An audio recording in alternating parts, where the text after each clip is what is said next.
Welcome to Agri-Innovation, kung saan itatampok natin dito ang ilang modernong teknolohiya sa agrikultura.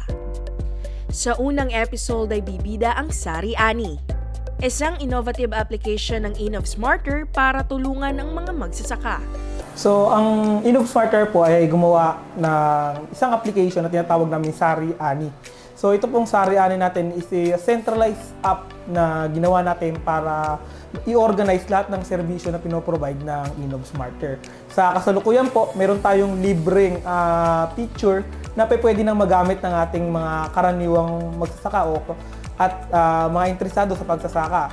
Ito po yung tinatawag natin na soil analysis system at pest analysis system. So, kailangan lang ho nilang mag-login sa ating website. Ito yung tinatawag nating Sari-Ani. So, mula ito sa Tagalog word na sari-sari at saka ani. So, dahil ito ay ang pinagbasihan natin dito is yung kagustuhan natin na i-centralize yung ating mga serbisyo sa ating mga magsasaka. So, sari-saring serbisyo sa iisang aplikasyon. So, ito ang root word o pinanggalingan kung bakit naging Sari-Ani.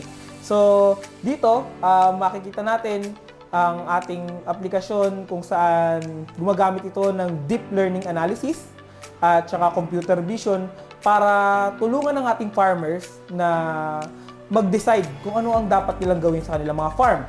So, base sa picture ng lupa, ng halaman, o ng peste na nakikita sa farm, magsasuggest yung ating sistema sa kanila ng mga dapat nilang gawin at ano-ano yung mga basic knowledge na dapat nilang malaman base doon sa sinend nila na datos. So, sa lupa, maaari nilang malaman kung ito ay clay, loamy, sandy, at kung ano ang maaaring gawin para ito ay maging suitable sa gusto nilang halaman na itanim.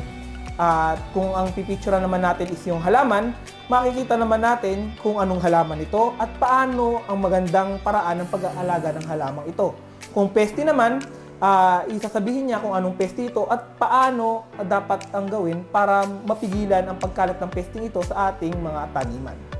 Gamit ang Sari-Ani, maaaring alamin ng mga magsasaka kung anong uri ng lupa ang kanilang gamit. Maaari rin nilang malaman ang tamang paraan ng pagtatanim at kung paano malulunasan ng peste sa kanilang pananim. Ang Sari-Ani app ay accessible sa iOS, Android at web. Pumunta lamang sa innovsmarter.bizport.io, i-click ang Learn at mararating mo na ang application. Hindi kinakailangang mag-install dahil ito ay web-based. Yung validity ho ng ating system, ito po kasi ay nagmula sa isang research ng ating kasama na sa InnovSmarter na si Carla Jane Quinol. So, siya ho yung nag-publish ng research na nag-evaluate ng effectiveness nito. Tapos bukod pa ho dito, yung mga sinasabi o mga nire-report niya na analysis ay nire-review ng ating mga registered agriculturist at agricultural engineer.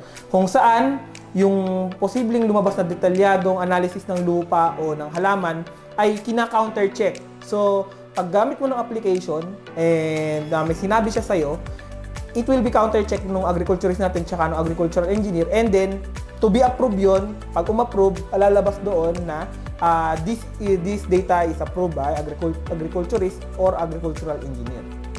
So, ngayon ho, yung datos na ilalabas niya o yung sasabihin niya sa'yo ay para na ring analysis ng isang consultant na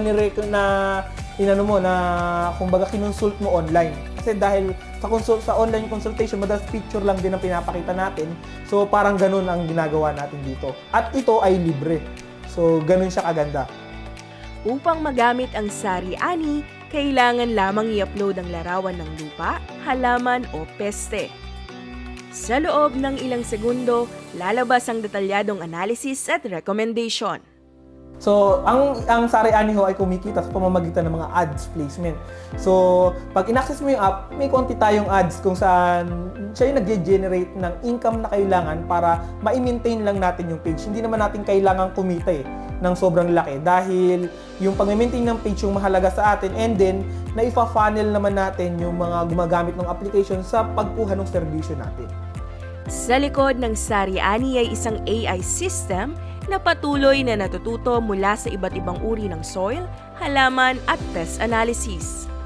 Ang mga datos ay binavalidate ng kanilang mga eksperto upang mapanatili ang accuracy.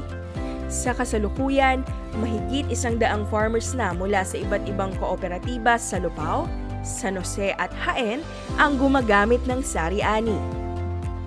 Bukod sa pest at soil analysis, ang Sari-Ani ay may kakayahang mag-control ng irrigation systems tulad ng drip irrigation, furrow irrigation at surge irrigation.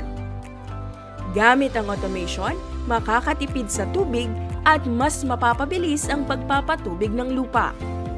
So sa mga farmers natin dyan, itry nyo yung ating application. Libre ito at welcome na welcome ang feedback. Kung may gusto pa kayong idagdag na features, i-comment nyo lang sa aming Facebook page or message nyo kami sa aming email sa inobsmarter@gmail.com. Willing ko kaming i-adapt lahat ng comments and suggestions nyo tungkol sa pagpapaganda ng ating application.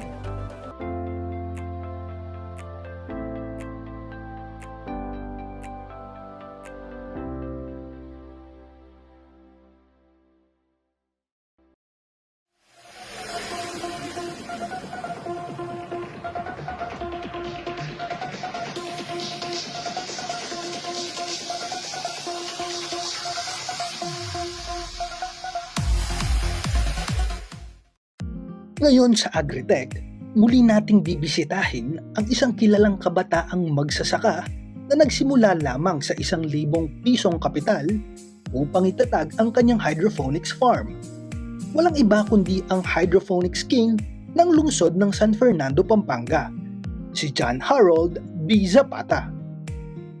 Mula sa JHB Zapata Integrated Farm, ating makakasama ngayong araw si Harold upang ipaliwanag ang Nutrient Film Technique o NFT hydroponic system at kung paano ito nakakatulong sa mas epektibong pagtatanim. So, ang NFT or Nutrient Film Technique, ito yung pinagkaiba niya sa Kratky is if-flow niya yung tubig na film lang. So, ibig sabihin manipis.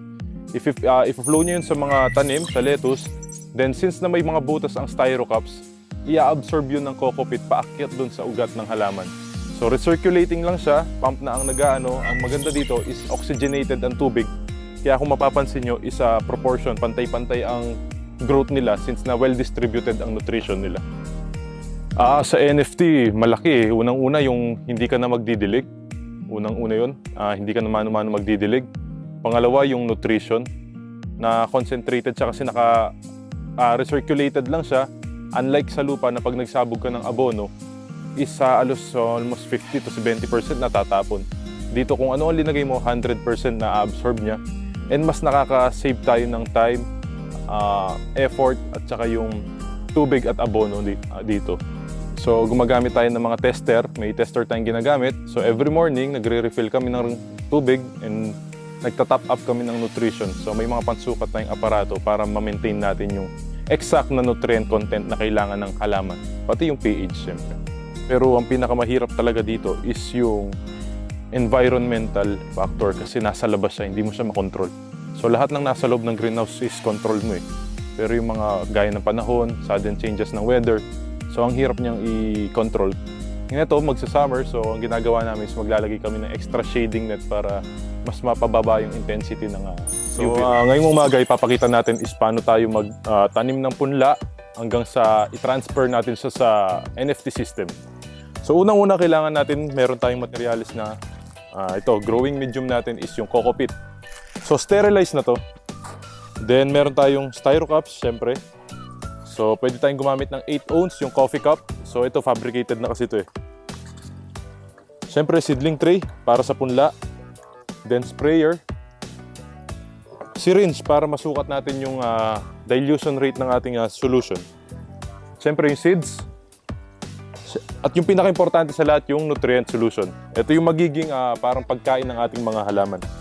So to start, prepare muna tayo ng ating punla. So nandyan yung seedling tray. Lagay lang tayo. Ito is yung para sa paglalagyan ng ating mga halaman or yung mga seedlings. Then kuha lang din tayo ng container na pagsasabugan ng ating mga punla. So dito sprouted na to eh. So ang gagawin lang natin is kukuha tayong seeds. At least 300 to 500 lang para sa isang week. So sinasabog namin yan dito sa sterilized din na coco pit na nasa container. Then mag-spray kami ng tubig. So ito is 3-day-old seedlings. So pag ganito na sila kalalaki, ang ginagawa namin is nagta-transplant kami ng hapon. So sa pag-transplant, kumukuha kami ng isang piraso, then linalagay at tinutusok lang. So yan.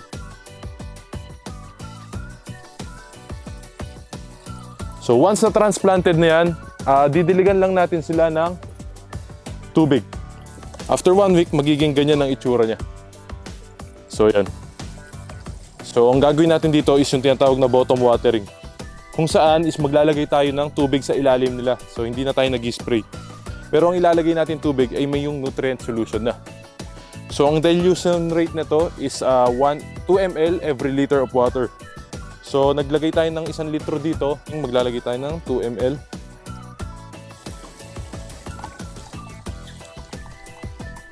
So yan, konti lang. So mas maganda kung ihaluin natin sa isang timba para mas marami. Gumawa na tayo at least mga 10 liters ng water nutrient.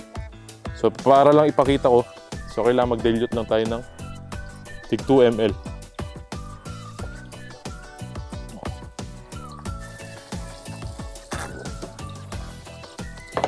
So yung water nutrient na yan ang magiging pagkain ng ating mga punla. So ang gagawin natin is ilalagay lang natin yan sa shaded na greenhouse, pero exposed pa rin sa sunlight at least 6 to 8 hours. Then hihintayin lang natin yan ng 2 weeks. And meron na tayong 2-week-old dito na lettuce or 15 days. So pag ganyan na ang size nila, kailangan na natin silang i-transfer sa bigger pots. So ano yung alternative natin doon na pots? Ito, yung styro cups. So may slit yan, 5. Then sa pag-transplant naman, after nun ulit, pupunuin lang natin yan.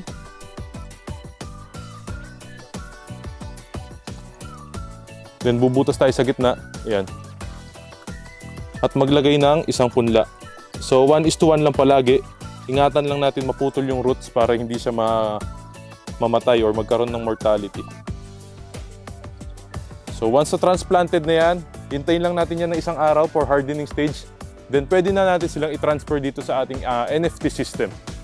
So ito na yung mga na-transplant natin. So ilalagay lang natin yan.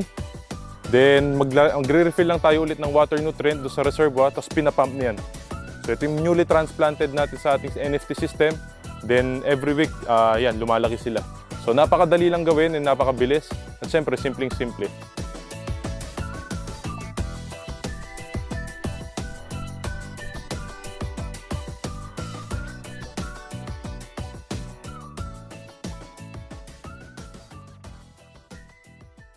Maraming salamat po sa inyong pagtutok mga ka-agri. Nawa ay may napulot po kayong impormasyon at inspirasyon sa atin pong naitampok na kwentong agrikultura ngayong araw. Patuloy po nating suportahan ang aming pong mga programa. At para ikaw naman ay manatiling updated sa mga balitang pang magsasaka, i-like, i-follow at mag-subscribe na sa aming mga social media accounts na Department of Agriculture Central Luzon sa Facebook at sa YouTube. Muli, ako po si Ernest Payawal at ito po ang inyong programang Agri TV Central Luzon.